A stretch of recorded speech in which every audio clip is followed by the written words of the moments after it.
This is Duke University.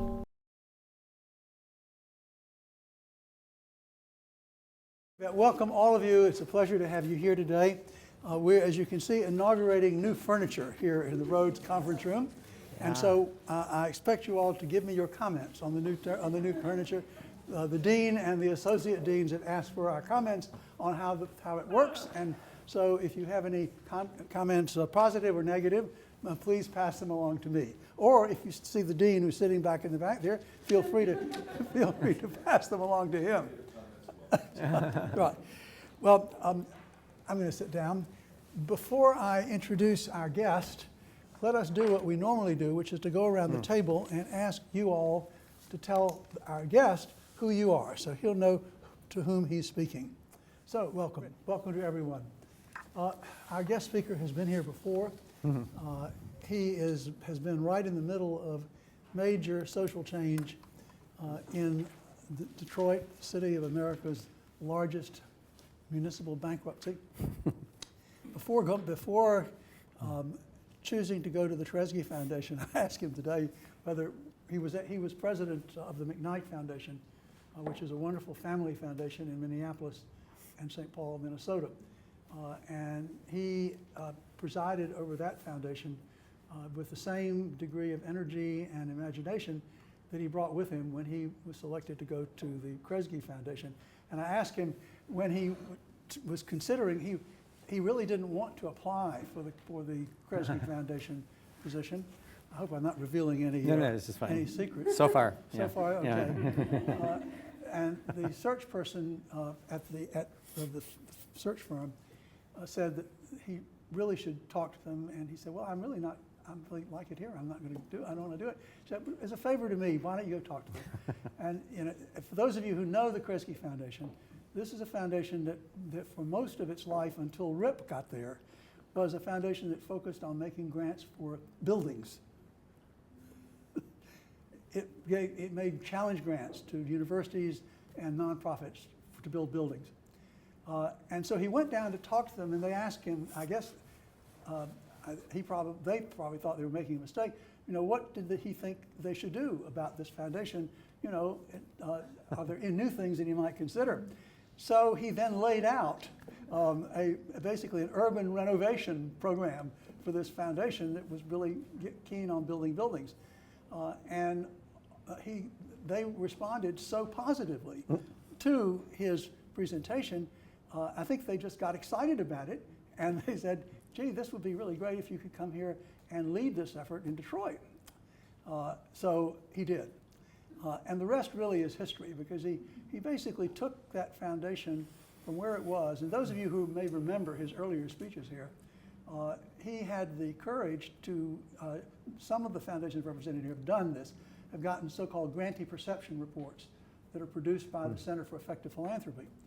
Well, the grantee perception report that he got back was blistering. The basic finding that I remember was that 75% of the grantees felt that the foundation had no idea about what they were doing. And nonetheless, he posted that grantee perception report on the website of the Kresge Foundation, making history. I mean, it was clearly the boldest and most courageous posting of a critical report that I know about, written about a foundation. And he came there, and he's done, as we've learned from his earlier visits here, really developed cooperative, sometimes not completely happy, but nonetheless cooperative relationships between the foundation, the Kresge Foundation, the foundation community, the nonprofit community, and the city of Detroit government, basically, and in many fields that he's going to talk about today. And then suddenly, he finds himself in the middle of this biggest municipal bankruptcy in the country, in history. So we asked him to come back again. You all know that the current state, he'll probably fill you in with the details, but there is a judge who is I guess it's the master in what is his role in the bankruptcy? He is the bankruptcy judge. He has a team underneath him, but he is the judge who will decide. And the decision is pending It is thought to be coming down sometime within the next month, right? First week in So November. here is your pre-look at all of the dynamics of that bankruptcy proceeding. It has been an extraordinary thing, what has happened, in large part thanks to Rip's leadership and the leadership of 3 or 4 other major national foundations that I think for the first time in history came together and put together an extraordinary package of support to help the city deal with this problem. And he's going to talk about that today, and we'll be glad to answer any questions that you may have. So Rip, thank you so much for coming back again. I spent a couple of hours interviewing him today for the new book on which I'm working, and he can't talk about everything that he talked about, but I'm sure he'll talk a little bit about some of the things that we talked about, dealing particularly with Detroit. Rip, thank you. Oh, thank you, Joel. Thanks. Thank you all for making time. What I thought I might do, if it's okay with folks, is sort of bracket the bankruptcy just a little bit, in the sense that I think it's useful to back up the chronology just a little bit to understand not so much what led to the bankruptcy, but some of the preconditions that led to the bankruptcy declaration, and then try to project out just a little bit why I think this actually has application to other communities and to other parts of the philanthropic community. Because it's easy to see in Detroit such a highly particularistic set of issues and responses that people, I think, sort of push it off to the sides. But what I'd like to do is contextualize it just a little bit, both before and after. Let me just a note on the methodology, which will probably drive you guys nuts. You have these drawings. Don't feel any obligation to look at them. What I did, I actually went to a couple of kids at Wayne State University who were interested in doing visualization, and I said, you know, if I ever throw these drawings up on a wall like this, it's just impossible to read. You know, it's too much stuff. It's incomprehensible. Could you do a sort of a cartoon of the cartoon? So I'm going to actually talk off the cartoon of the cartoon. But if there's anything that is interesting to you, if not, that's fine. But if there's anything that's interesting to you, a lot of the underlying detail is in the drawings themselves. So you're welcome to pay any attention in any way you like, or not at all if you choose. So let me roll back the clock to 2009 and talk a little bit about where we found ourselves in the wake of a financial collapse, the recession, the foreclosure crisis. And for those of you who are following Detroit, this was the time when Kwame Kilpatrick, our dynamic young mayor, was indicted, sent to jail. We had 4 mayors in 4 mayoral elections in less than a year. It was complete chaos. And one of the challenges in that chaos was to try to convince longtime partners of the city that it still made sense to stick it out, that there was something to work with. And it took sort of 3 very concrete forms. One is that I got a call from the White House shortly after President Obama's election. And the White House said, we just came out of a cabinet meeting with the president. The president announced that he will not permit Detroit to become the Katrina on his watch, and of his watch, and we really want to know what the president can come and announce. And I thought you got it about 80% right. I don't know. And this is Derek Douglas. And I said, Derek, can you just hold on that thought for a while, and we'll get back to you. I thought, no, yeah, putting the White House on hold was not a good idea. About the same time, a long-time sort of great advocate for working more effectively in Detroit, Susan Beresford, just left the Ford Foundation. And her replacement was a fellow named Luis Urbinez, who had come from McKinsey. And I had a number of friends at McKinsey, and they said, well, you probably better go talk to him, because a McKinsey guy looking at Detroit is probably not your long suit.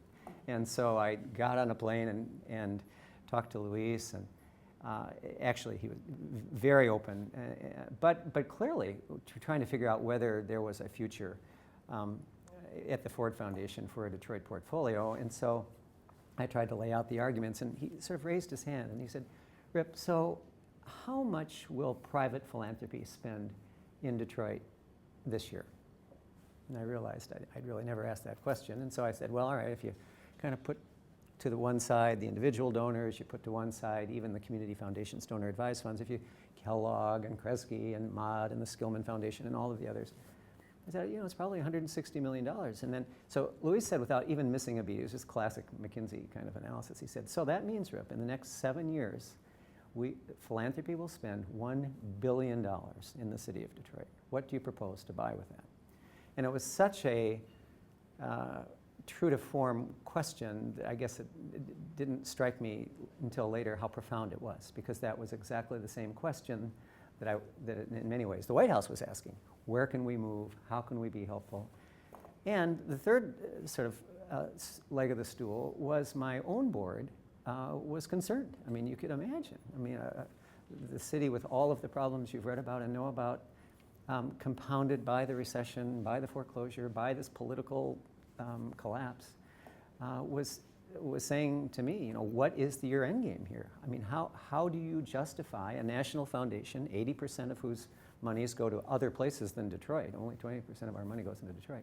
How do you justify working there? Well, couldn't you pick somewhere easy to work, like Newark? You know, you know, and so these three conversations caused me to say, we really need to do some coherence making here. We need to sort of take stock of what we have to work with. Is it sufficient to move forward? And so I went back and did essentially the big drawing you have there, but it was this drawing. And essentially what it was intended to do was to say, what are the bodies of work that are in place that have 2 or 3 important characteristics? One, there has to be true leadership. Someone has to actually have stepped forward to try to take on these issues and organize work around them.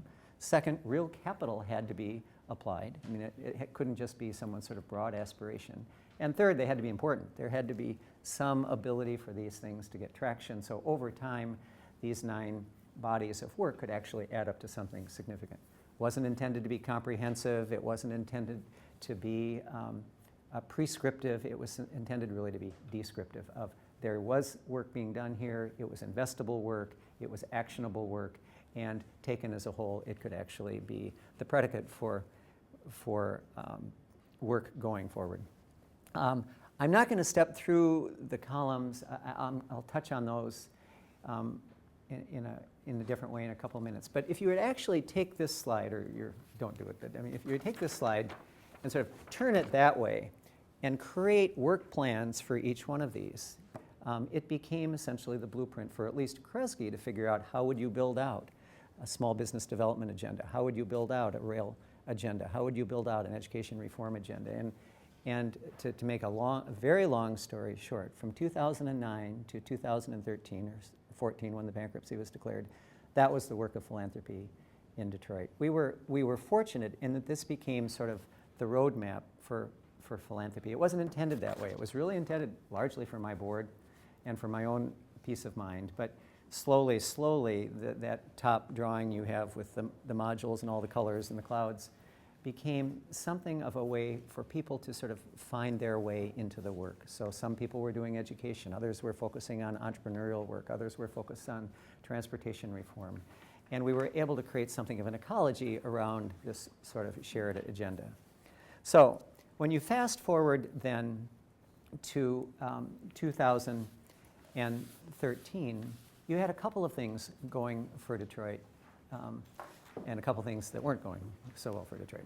The things that were going for Detroit was, I think, this body of activity that I just described, as well as a community with extraordinary resources. This is obviously just a cartoon version of this, but there is an enormous amount to work with. With all of its population decline, Detroit is still larger than Minneapolis and St. Paul combined, where I came from. It is a community with a deep and rich tradition in so many dimensions, from the birth of the African American middle class for all practical purposes, to deep cultural heritage, to all of the sort of the innovation edginess that occurred from the 1910, 1920 era coming out of the autos.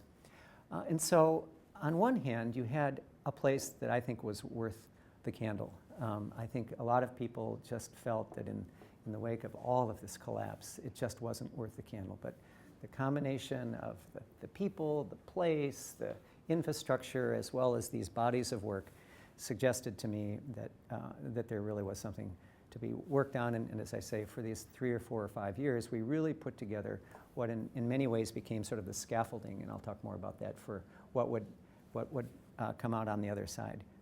But is it worth talking, and right at this point, or at some point, about the work that you were already doing? Because I remember some of this, and some of the, particularly the light rail yes, corridor, that kind of thing was already underway. So this wasn't something that had to be done, on a blank slate. I mean, Yep. there Yep. were things that you all were already doing. yeah, and I will circle back to that if you don't Okay. mind. But I think it's a really good directional point, because each one of these 9 bodies of work was going on. Some were more formed than others, but I'll circle back. Okay. That in this period from 2009 to 2013, all of this was in motion. And you're right, we had to invent a couple of things, but not too much. But in 2013, the finances of the city were just so dire that Governor Schneider did what Governor Granholm was unwilling to do. And I love Jennifer Granholm. She was a wonderful governor in many ways, but she could never quite pull the trigger on recognizing that it was just not going to be possible to put the books in balance in Detroit. The obligations were too big, and I'll talk in a moment about that. Governor Snyder, to his credit, I don't mean to be partisan in any way about this, Governor Snyder, to his enormous credit, pulled the trigger. And he said, there is no way this city can come out of this in one piece. And if it doesn't, the financial creditors will destroy the city.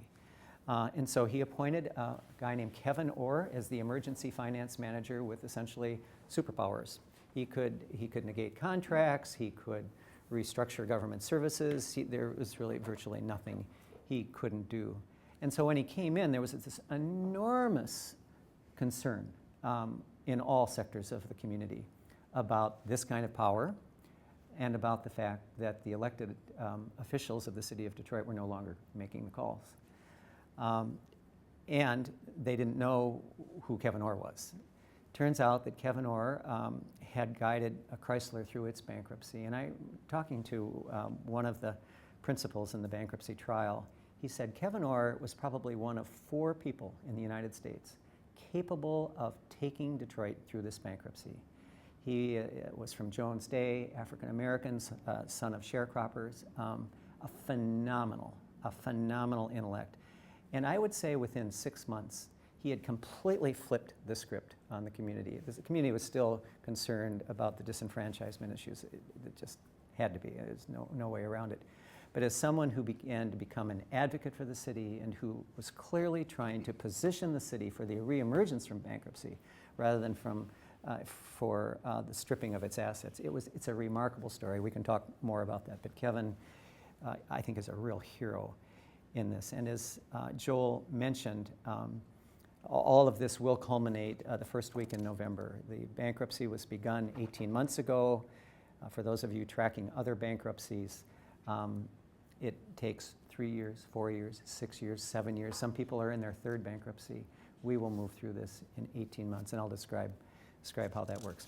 So let me turn to the bankruptcy, and with that sort of caveat, and I will come back, Joel, to the pieces that are the building blocks. And I want to make essentially 3 points. One is that the bankruptcy actually is in 3 parts. Most people think of it as the pensions and long-term debt obligations and healthcare obligations. That's a big piece of it, but there are other parts to it. Second, that in each of those 3 parts of the bankruptcy, it has been a sort of a shared responsibility among the different sectors, the private sector, the nonprofit sector, the public, private, philanthropic sector, to help work through the complex issues that are involved in each of these pieces, and I'll explain in a moment. And third, and why I think it has relevance to other communities, is I think that in each of the 3 aspects of the bankruptcy, there has been a level of innovation that has been necessitated by the direness of the circumstance. And you have gotten true municipal innovation coming out of this bankruptcy. It is really extraordinary. It's not just sort of wiping debt off the books and hoping that you'll remain standing. It is, I think, a far more far-reaching sort of issues. So let me walk through the three pieces very quickly.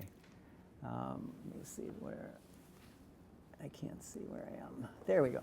So the first piece is the adjustment of the long-term debt. And the long-term debt, which was estimated variously between 18 and 21 billion dollars, was really the driver of Governor Snyder's decision. There was just no way that the underfunding of the pensions and everything else could get worked out in the normal course. So there were, in turn, sort of three drivers of this. One was retiree health care. Just as in all large cities, these costs are spiraling out of control. I'll talk in a moment. They actually came up with a very straightforward way of dealing with this.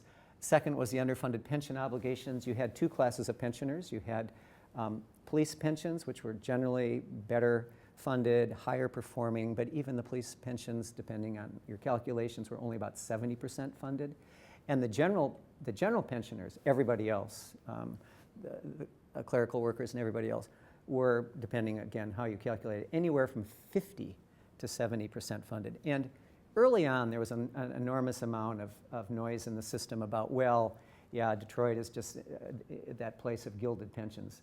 They may be at Ford, they may be at the automotive suppliers. The average police pension, and a police officer does not receive Social Security, is $31,000. The average general pensioner's pension is $19,000. So if you cut those in half, you're asking someone to live on a fixed income of $10,000 a year. It had to be fixed. It just had to be fixed. And the third was a whole suite of bondholders of every type. We had secured bondholders that were tied to a particular project. You had other bondholders who were sort of semi-secured by some pledge of water revenues, and then you had unsecured creditors who were simply relying on the full faith and credit of the government to repay their obligations. The second part of the bankruptcy, however, equally important, was the governmental restructuring. You can take care of all of your long-term pension obligations and healthcare obligations and still have a government whose costs and revenues are out of balance. And the Bing administration had tried desperately to bring these into balance, and they simply couldn't. There were sort of three issues here. One was the sort of the structural budget deficit. They just, as long as they had certain work contracts in place, as long as they had certain revenue sources in place, they just couldn't quite jigger it properly. Second, the tax base was just hemorrhaging. And so every time they would bring down their cost structure, their revenue structure would go down, and that became sort of a vicious circle, because the more you brought your cost structures down, the worse and worse the services became, and it just became this death spiral. And again, one of the reasons that Governor Snyder felt that he had no choice but to move. And then the third piece, and again, I'm going to come back and talk about each of these in a moment. The third piece, though, in many ways, is the most critical. Tony and I were talking about this. It's one thing to get your long-term debt right. It's another thing to kind of put your books in balance on an annualized basis. But if over the long term you don't have a community that can rectify on all fronts, that is a healthy, vibrant place with an increasing tax base, with quality of life that people can relate to, then obviously you've lost the war.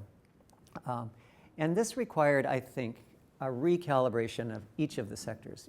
Remember, at the same time that we were in the recession, the foreclosure crisis, the political collapse, the autos were in bankruptcy. I mean, they were in a bunker. We didn't see General Motors or Chrysler or Ford anywhere for 4 years. No corporate giving, nothing.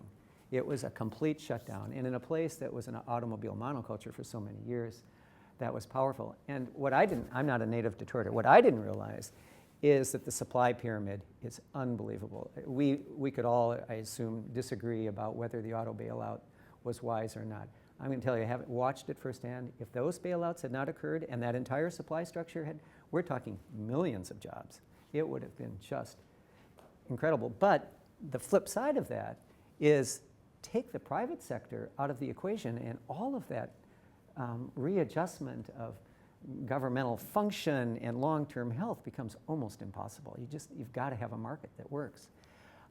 Similarly, you've got to get the public sector back into working order. You can't, over the long term, proceed without a responsible and responsive public sector. And third, and finally, this was a time where philanthropy really had to get its act together, get on the same page, which again is really why I drew this, and stand up and move forward. It's interesting. Adlai Stevenson once said, it's hard to lead a cavalry charge if you think you look funny on a horse. And I think that was the situation in which philanthropy found itself and had to just get out of. It felt funny getting out front, taking risk, presuming that it could step in the shoes of the public sector, presuming, and it couldn't, but presuming it could move into a territory occupied by the private sector, but it was really important. So those are the three pieces. Let me then move a little bit more quickly through the three pieces, and then I'll get to some of Joel's more specific examples. So the first piece was the adjustment of long-term debt. Joel referred to the grand bargain. And I want to talk just a little bit about this, not to take you through the minutia of bankruptcy restructuring, but actually I think this is a very interesting process. Here again are the recapitulation of the sources of the debt. You have the retiree health care. That essentially was solved by the Affordable Care Act. Essentially the exchanges and being able to flip the public employees over into a different system. It's 10 times more complicated than that. But this was actually a path of very little resistance. The employees were fine with it. The retirees were fine with it. It actually worked out well.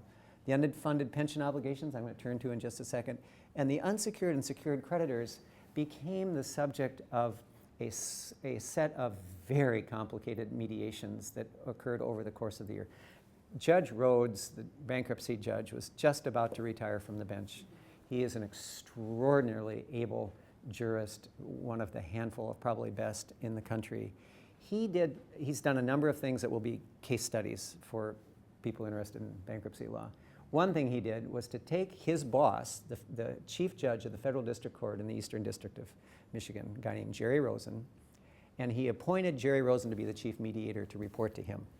And so Chief Judge Rosen, who has been on the bench a long time, then went out and got probably 8 or 10 of the smartest jurists in the country to essentially help him both negotiate and brief every possible issue in the bankruptcy trial.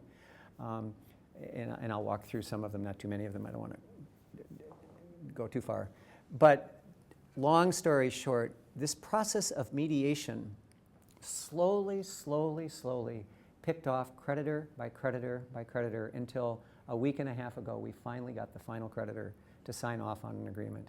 And it's been a combination of giving them some public assets, some parking garages, some contaminated waterfront. That's what they deserved. And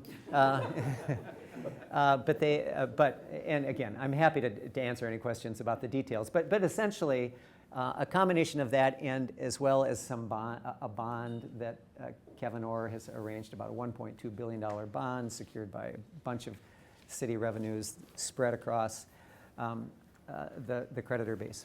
But I want to zoom in on the pension obligation, because at the end of the day, this was the linchpin to the bankruptcy. You could solve these other things, but if you didn't solve the pension issue, the entire bankruptcy would fail. And let me show you why.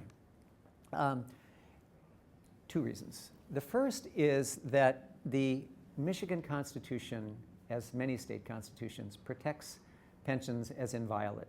You cannot compromise a pension until you hit a bankruptcy. And when you hit a bankruptcy, there's this very interesting question of which law controls. Judge Rosen and Judge Rhodes, I think, although he never issued an opinion. Well, yes, he did. Yes, he did.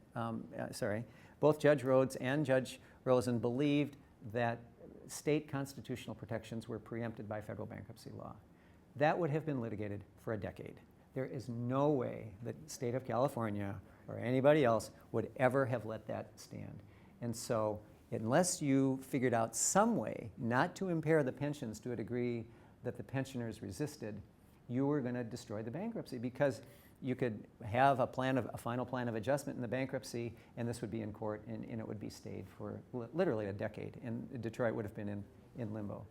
The second piece, though, is that the pensioners were, as were the creditors, eager to grab any city asset they could grab.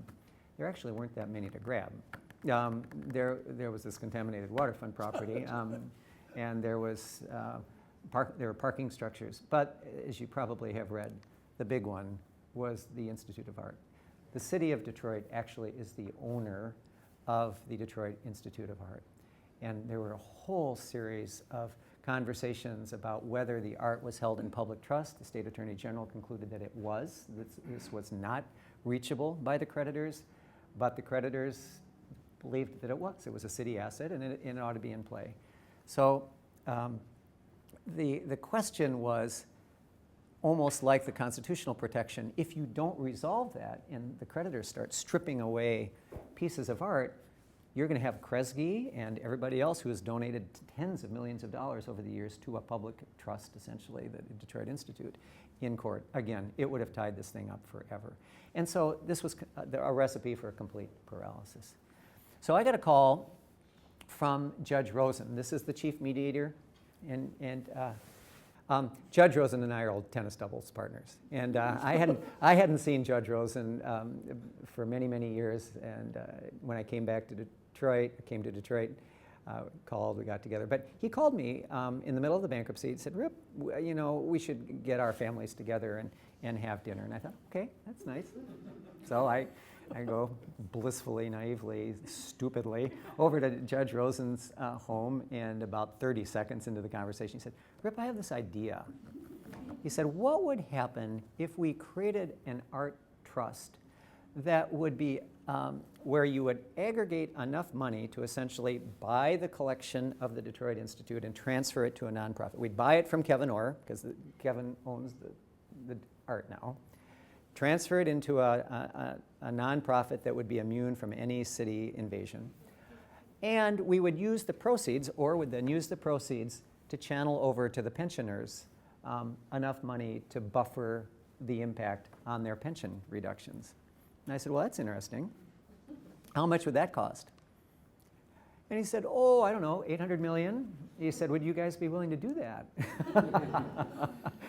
And you said, "Sure." I actually did laugh. I said, "Judge, really?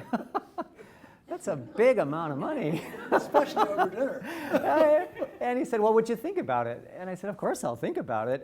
He said, in a more serious vein, he said, "Rip, this is the only way." He said, there may be other ways, but unless, again, we solve these two problems, I can't do anything in the bankruptcy. We're just stuck, and it will destroy Detroit.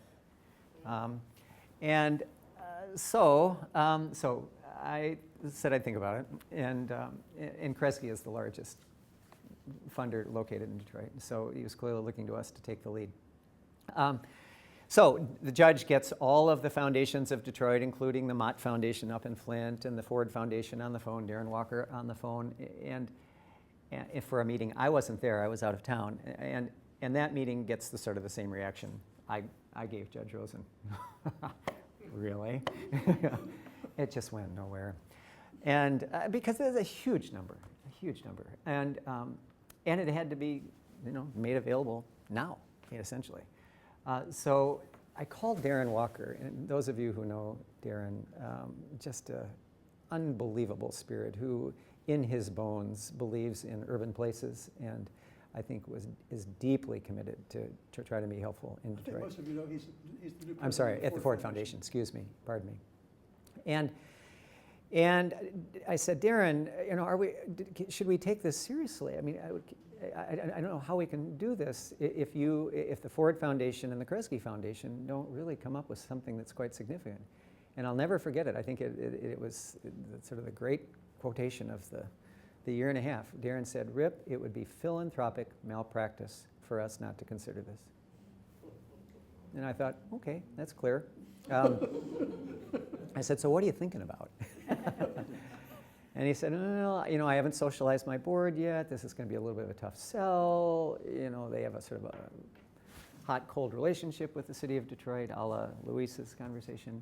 He said, "But I'm thinking that probably $100 million." Well, that was the figure that I used with our board. And so we agreed that we would each put in $100 million. Darren later got his board to go up to 125. And so we then had something to work with. So we got the foundations together, essentially, to make a very long story short. We're able to raise almost $380 million out of the philanthropic community as a start. We insisted, however, on two additional conditions. One, the state of Michigan had to play a role. I think you could have made a very compelling argument that the state of Michigan was on the hook for the entire shortfall. And matter of fact, that lawsuit was being prepared. And so Judge Rosen went to Governor Snyder, who was resistant, but then he showed Governor Snyder this list of $380 million of commitments, and Governor Snyder said, "Okay, I'll match it." And they ended up coming up with almost $350 million out of a Republican legislature that has not always been as friendly to Detroit as one might like, and a governor who really stepped up. The third condition was the other side of the question. The Detroit Institute of Art probably needed to participate in this. This was a major service to that institution, and we basically insisted that final number get up to about $850 million, which required that they come up with another $100 million. They balked, as you might imagine. They were trying to raise their own money and stabilize their own operations, but at the end of the day, they came up with it. Well, that was enough to essentially, we also attached a whole series of conditions of transfer. This is very complicated, as you might imagine. I won't bore you with all of that. But essentially, we were able to take the police and fire pensions up to 100% of funding. They are whole. And the general pensioners are up at 96%. So both of the pension classes approved and it essentially enabled us to develop, enabled Kevin Ord to develop a plan of adjustment that took all of these other negotiated pieces, took this grand bargain, and ultimately let the creditors react to it. That's why picking them off one by one was so important, to sort of minimize the possibility of collateral attack. And as I mentioned, the final bankruptcy ruling will come the first week in November, and he will approve the plan. He will approve the plan. There's no longer any ambiguity about it. It's quite something. So that's the first piece. The second piece, and I won't take quite as long with these other pieces. I'd rather give you guys a chance to get into the mix. But the idea of restructuring public services on behalf of city government. When in the middle of all of this, in November of last year, we had a very interesting election in Detroit. Mayor Bing decided not to run for re-election. He was a fine guy who ended up, I think, restoring decency and integrity into the mayor's office, but he was not effective. He could not get this work done. And we elected the mayor's first white mayor since the 70s, a guy named Mike Duggan. A former corporate turnaround guy, former county prosecutor, tough as nails, smart as heck, and this is essentially his agenda.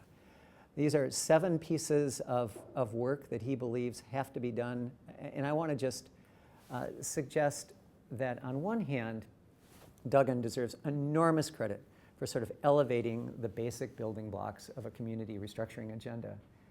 But I also want to suggest that he couldn't deliver on it without the rest of the civic community coming forward. And I think there is a lesson in that. So let me just and this gets to Joel's piece, let me just give you a couple of examples. The first is the notion of promoting economic development. In a city like Detroit, it was always about jobs, jobs, jobs. But the traditional Southeast Michigan approach to that is sort of the silver bullet, the manufacturing facility that will employ 8,200 new auto workers. That may or may not happen. Our response in philanthropy 5 or 6 years ago was very different. Susan Beresford felt that the president of the Ford Foundation, felt that philanthropy in this time of dislocation could step forward and figure out a different way of trying to promote an entrepreneurial ecology in Detroit, something that just simply didn't exist. Small business development, the kind of support structures that small business development needed to thrive. And we created a $100 million fund. Ford put in 25 million, Kresge 25, and the Kellogg Foundation 25, and others the balance. And we created a 10 foundation consortium called the New Economy Initiative that went to work trying to create, not so much create particular investments in particular industries or groups, but creating the kind of back office support that they needed, the kind of real estate they needed, the kind of mentoring and early angel fund kind of support they needed. And to make a very long story short, over the course of 2008 to now, this has been one of the great success stories of Detroit. There have been created, I think the last count through the New Economy Initiative, 700 new small businesses. Some haven't succeeded, many have, some have grown, some haven't. But there is an entrepreneurial energy sort of abreast in Detroit that, when coupled with Dan Gilbert, I don't know if you guys have you all have had a chance to read, but the head of Quicken Loans a number of years ago moved his headquarters from Detroit, from Livonia, which is a Detroit suburb, into downtown. At the time, it was a couple thousand people. People didn't think much of it. It was great. It was a nice vote of confidence. Over the next 3 years, in the course of 3 years, he moved the rest of his employees downtown and began going around to each of his suppliers, asking them to have a presence in the vicinity. In 3 years, he has caused more than 12,000 new workers to be downtown. He now owns 60 buildings in downtown Detroit, and it has transformed the downtown environment in ways that people couldn't even imagine 10 years ago. He says that it was this foundational work in creating the kind of ecology of small business development and supports that enabled him to feel confident that he could actually build off of something. It's probably an overstatement, but one example. So as the mayor begins to sort out his economic development strategies, my only point is that there is a sort of a private, philanthropic, public play in action that is important. But the second, this is a simple one, is improving public safety, one would think is purely a public function. But again, philanthropy has done a number of things that permit the mayor to take risks sort of at the edge of traditional policing practices. So we gave Wayne State University a ton of money to do essentially what is called Code 4, which is essentially hotspot identification. And they've developed a very sophisticated mapping system that can almost predict where crime will move. It's uncanny how they are able to map this. Now, I think other places perhaps take this for granted, but Detroit does not. And it has resulted in dramatic reductions in places where this has been deployed. How you prevent that just from spreading to other places is another question, but this was the kind of risk-taking that it seems to me philanthropy is good at. We also joined with a group of corporations and gave the city $8 million to purchase 100 new emergency response vehicles and police cars. Again, the kind of thing that they just didn't have the money to do. Third is, in a place where there are 80,000 blighted and abandoned structures, and just to put that in perspective, when you aggregate that land mass, it's the size of the city of San Francisco. So within a city, you have that much blight. It is almost overwhelming. And one of the things that Dan Gilbert, this guy from Quicken, agreed to do with Secretary of Housing, Secretary of HUD, Sean Donovan, was to create a blight task force that would inventory all of those properties and try to figure out what could be done, on what schedule, in what ways. And this is actually a brilliant piece of work. What Gilbert did, because essentially Quicken Loans is a technology company. I mean, they make loans, but they're all about incredible sort of technology services. He essentially threw his entire team at this question, this blight task force question, and they ended up dispatching about 125 young people armed with nothing more than an iPhone into the neighborhoods and they surveyed all 388,000 parcels in the city of Detroit. And it's one thing to go out and take a picture. What Quicken did was then they had, for other purposes, they created a sort of a command center, and the kids would take a picture, they'd get on the phone, and the person in the command center would say, well, would you take a picture, zoom in on the foundation, I think I see mold. And they would do that, and then they would go inside and say, can you decipher the kind of wood? Can you take a picture of the kind of, I mean, all of this data. And the experts on housing back in Quicken then began creating this unbelievable database for every single parcel in the city. And then they were able to go get tax records, foreclosure records, domestic violence records, and we now have 17 different data systems for every single parcel in the city. And what that permits you to do is to figure out which properties need to be torn down, which could be rehabilitated, which could be deconstructed and recycled, and which are fine. And then you can nest that within sort of a broader planning process and figure out how to sequence. Where do you move first if there are schools adjacent? Where do you move second if it's along a transit corridor? I mean, what's the strategy? It is an extraordinary body of work, actually. And the fourth and the final one, and this is what Joel was referring to, was that about right after I came to Detroit 7 or 8 years ago, I got a call from one of my board members saying, would be willing to have lunch with a guy named Roger Penske? Okay, I've seen Penske trucks. Yeah, Roger is a race car driver, wonderful, wonderful human being. Many years ago, when the city of Detroit hosted the Super Bowl, people were concerned that the Super Bowl coming to a place that was not looking so good would be a public relations disaster. Roger took it over, ran it like a charm, and he was now looking for something new to do, a new challenge.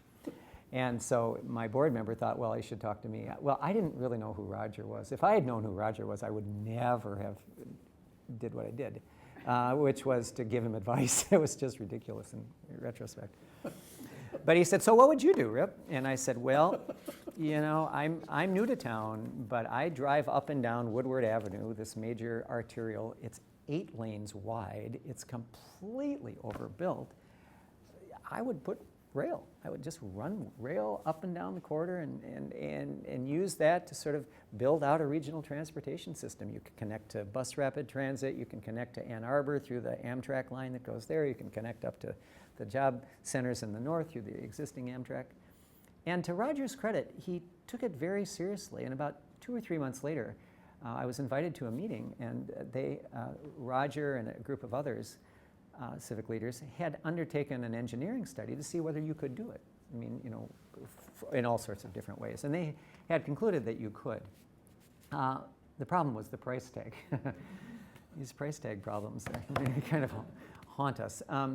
It was $100 million again, as a big amount of money. But when you think about it, to create a light rail system that would run from the river into the midtown section of the area, it's not so bad. I mean, but there was no right-of-way problems. It was all public right-of-way. It was all state highway. Shouldn't be a problem. More on that later. So Roger turned to me and he said, so Rip, if Kresge were to put in the first $35 million, I'll commit to raising the rest through naming rights, clever leasing arrangements of the cars, whatever it would take. And I had one of those sort of moments of truth. I thought, it's sort of a crazy idea, right? Municipalities build light rail systems. Foundations don't build light rail systems. But the audacity of the aspiration seemed to justify the risk. Besides, it was your idea. Yeah. Details. And he knew it. Roger is the kindest, most gentle man, but he also didn't become the state's richest man by mistake. And he knew exactly what he was doing. But you're actually right. It made sense. And so I said yes. I had to kind of go back and convince my board that that was a good idea. But in fairness, after conversations about the sort of the unusualness of having philanthropy move into this space, it became clear that this would become catalytic in any number of ways. It would begin to connect the institutions all up and down the avenue. For the first time, a nurse living in downtown could hop a train without having to own a car and get to her job at the medical center. Again, you could begin the build out of a regional system. It just seemed to me that the leverage was enormous. And most importantly, when we began, there's something called the New Starts program, which is a federal support for transit. And I was told that on a list of 520 cities in the United States of prioritization for New Starts, Detroit was 520. And by getting something, because we had no transit to build on, by getting something in the ground, getting something going, we all of a sudden would open up the possibility of getting federal support that could indeed help us build out the larger regional system that would connect people to jobs and to opportunity centers and draw people into the community and the rest. So over the next number of years, we created a private partnership called the M1 Rail Line and began going about the work of trying to map it out in terms of the engineering complexity and the cost complexity and the governance complexity and who would we hand it off to, because we didn't, the private sector didn't want to run a rail line, so we, very complicated. And So you end up with your own railroad now. yeah, we now own a railroad, yeah. But again, very long story, but all of the pieces ended up coming together. We were able to work with Secretary Ray LaHood, who ended up being a huge champion, the Secretary of Transportation, for this project. It was the first time a rail line had ever been privately planned and financed. We had all sorts of delays, we had all sorts of engineering complexity, but at the end of the day, we were able to raise $175 million from various sources and get a couple of the Tiger grants from the feds, and we broke ground a couple of months ago, and we'll have the first riders in about a year and a half. So if I remember correctly, there was a bump in the road with the city, right? There was, yeah. Several bumps in the road. There were several bumps in the road. Just very, very quickly, I woke up one morning to a headline in the Detroit newspaper saying, Governor, Mayor, Secretary of Transportation announce that light rail is not a possibility and that they'll essentially going to do buses on Woodward. And the short version is that the state had committed to essentially bonding that would permit us to go from Midtown all the way to the city limits. We had always said we just want to take it to the Midtown area because that's where the deep connections are into the rest of the system. But they, understandably, and we certainly supported this, wanted to take it out to the city limits in the hopes that it would keep going up this 32-mile avenue well into the suburbs. Well, it turned out that Ray LaHood had come to town, essentially, and had been told by the city that they didn't really have the authority to bond, that they had represented, and he was just furious. He was just livid, as you might imagine. Called the governor, and they just said, all right, we're pulling the plug on this. So we had a huge meeting. We were able to get the secretary, the governor, the mayor, the federal transit administrator, the entire congressional delegation in a room, and we, Penske and Dan Gilbert and I, and tried to make the case to the public folks that if they would just certify the conditions that they needed to have met, we would meet them, whether it was financial, whether it was engineering, whatever it was. And Ray LaHood, it was very interesting. Ray LaHood was very good because he had taken the Tiger grant that he had already given to the project and shifted it over to the busway. And that was a huge hole in our project. It was 25. And he heard this presentation, and he said, okay. He said, I'll give you 90 days, and I'll commit to you that if at the end of 90 days you've fulfilled these commitments, I will find you another $25 million somewhere in the department's budget. At which point, his legal counsel literally jumped out of her chair and said, Mr. Secretary, you can't say that. It was very funny. This poor woman, oh my gosh. I won't, I'm sure she was right. And so she's where Tony is. And Secretary LaHood does this. I commit to you that at the end of 90 days, if you do this, I will find $25 million. And he was good to his word. I mean, we just... so all the bumps are gone? All the bumps are gone. There will be more bumps, I have no doubt, but more bumps. And they're going to start construction on it? We've started construction. They're putting in, they're in the ground. They've got rails down. They're tearing up the street. The State Department of Transportation is tearing up the street. The the state has assumed any liability for unforeseen conditions. I mean, it's really quite a story, actually. And I'm sorry, I didn't mean to go on quite so long, but it could talk for hours about the rail project. It's a crazy project.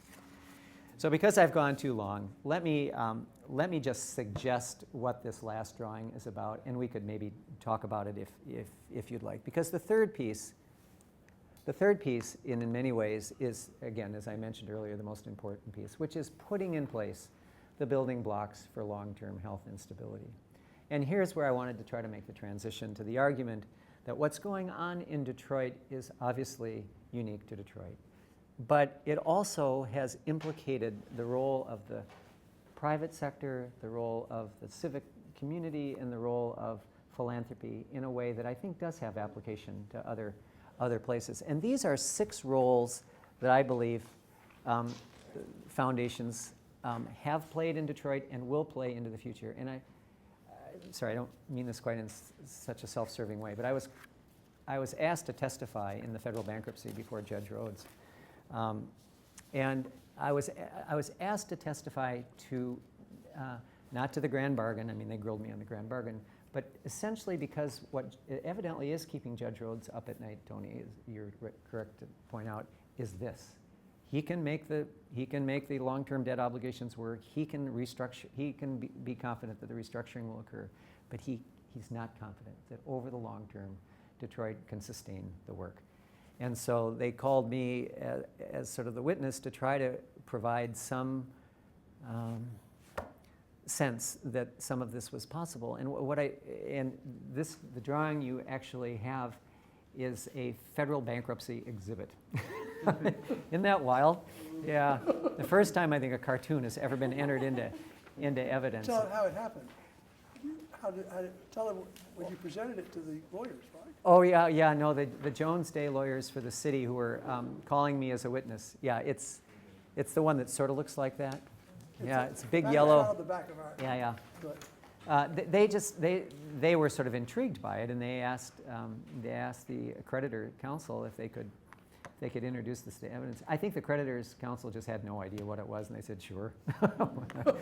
But we ended up walking through each one of these functions, and I have examples for each, and we can talk about them. But let me not talk about it, other than just to broadly describe what I mean. So the notion of helping set the long-term vision and broadening the civic alliance speaks to philanthropy's role to be able to sort of step back and take the larger view.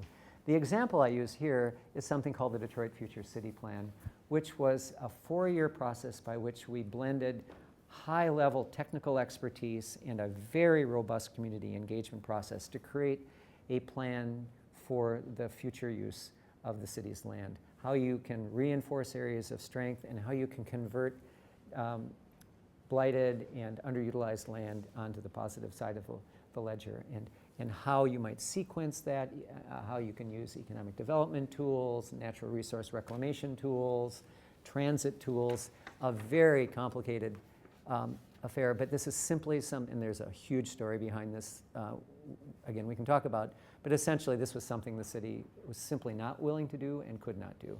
And so we did this outside of city government, and it is held essentially by a community advisory body and administered by a project management team that Ford and Kresge in particular have underwritten to make sure that both elements of the sort of the technical analysis of the conditions of the land as well as the citizen engagement continue. The second role is contributing to the long-term civic talent base. One of the things that I think has been very difficult for Detroit is that these are such difficult challenges on all fronts that you need both existing residents, people who have left the city to come back, and new energy to come back, all into sort of this cauldron of innovation and possibility. And so we've done a number of programs that try to encourage particularly young people who are skilled in economic development, community development, architecture planning to come to the city or stay in the city to work on the most difficult issues of the community. Again, talk more about this. The third is providing high-risk early-stage capital. In many ways, the New Economy Initiative I described is a good example of that, creating the kind of capital infrastructure you need, aggregation you need to create the kind of entrepreneurial ecology that will endure. But we've also created something called the Woodward Corridor Investment Fund, where we were able to put the high-risk money on the table and draw in 2 or 3 corporate lenders who had never worked in Detroit, MetLife and Prudential, into Detroit, and to underwrite small loans that will permit sort of one-stop capital shopping for projects that are in the pipeline but just would otherwise have to go get 17, 18 different sources of money. It's just too difficult. And there are other examples. The fourth is serving as a guarantor of value for private markets. It's one thing in the third function of sort of stripping away risk to sort of identify a set of transactions you want to have occur and hope that your risk capital helps them occur. This is really investing in the commons. This is investing in the public infrastructure that over the long term give the private markets a sense that this is worth investing in. And when I had that initial conversation I mentioned with Dan Gilbert about why he would bring his people downtown, he said, well, one was the entrepreneurial energy already at work, that they really felt that the kinds of structures in place were having an effect. He said, but 2, these are young people who want to be able to hop a rail line, who want to be able to get to the river and enjoy the natural amenity, who want to have an active arts and culture scene. I mean, quality of life is important to young people. And that's the kind of investment that Kresge has done. Before I arrived, I wish I could take credit for it. I can't. Kresge put the first $50 million on the table to reclaim Detroit's waterfront. It was the classic neglected urban waterfront. It was just horrible. And Kresge's first $50 million then led to almost $350 million of additional money that has opened up the riverfront in a spectacular way. It's one of the nation's most beautiful waterfronts. Canada sits right on the other side of the Detroit River. It's quite extraordinary. Fifth is functioning as a seller. Can I bore you? This will be the last story, I promise. Let me just tell you one last story, because I think what this is trying to suggest is that an institution like Kresge has both a foot in the locality and a foot in the national realm. And as a result, I think we can often help almost serve as a Sherpa to people who want to come into Detroit and figure out how to be most helpful.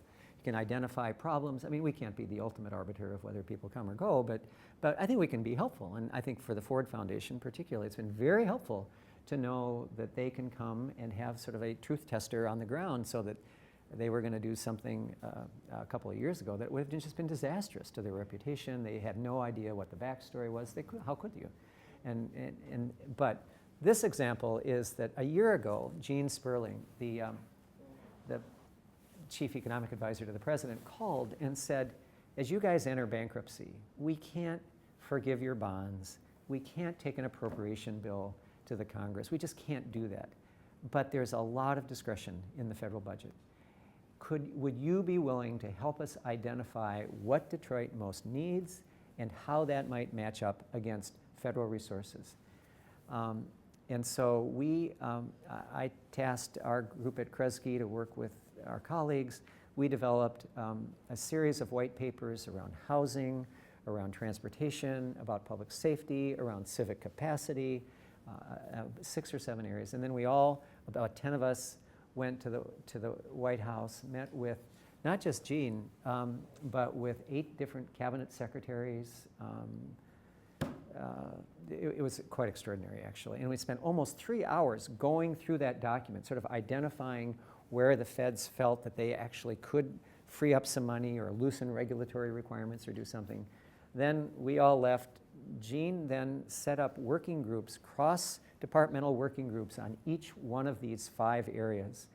And about a month later called me and I said, we're ready. You know, we think we have about a $300 million package. The only problem is about $100 million of it needs to be your money, but the other $100 million is ours. And sure enough, they were able to come to Detroit and unveil a package that essentially put more money on the table for blight remediation, did a whole suite of activities around new police equipment, a series of moves around improving bus systems, buying new buses, putting money in for repairs. I mean, they found all of these little nooks and crannies in the federal government where they didn't have to take any new money. They just sort of reallocated money that was not being used or underutilized, and the secretary could rationalize moving it through. And so we had, everyone from Eric Holder to Sean Donovan to Secretary Fox at this point of transportation. It was really extraordinary. And again, I don't think, I would not want to take credit for it, but I think having that intermediary bridging function that philanthropy can serve, because we weren't trying to sell them anything really specific, we were trying to sell them on an idea and an approach to working in Detroit, I think ends up becoming a really important role. And finally, and this is quick, because I think in many ways it's really easy to forget in all of this high strategic work that there is an essential role for philanthropy to simply be the steward of fragile ecologies. The arts and cultural ecology, we've spent millions and millions of dollars on just fellowships to artists, operating support to arts organizations, back office support to small and grassroots organizations that otherwise couldn't get it. Human services work. Obviously, in times like this, the safety net is just unbelievably torn, and there are very few places other than philanthropy that can step up. And Eastern Market is a shorthand for fresh food access. We've got a very robust sort of fresh food movement, everything from community farms to the largest public market in the United States. Those are just things that you need philanthropy for at the end of the day. It's not particularly strategic. It's just good, solid, basic philanthropy. It can be strategic. It can be strategic. So I'm really sorry to have talked for so long, but that's all. Yeah.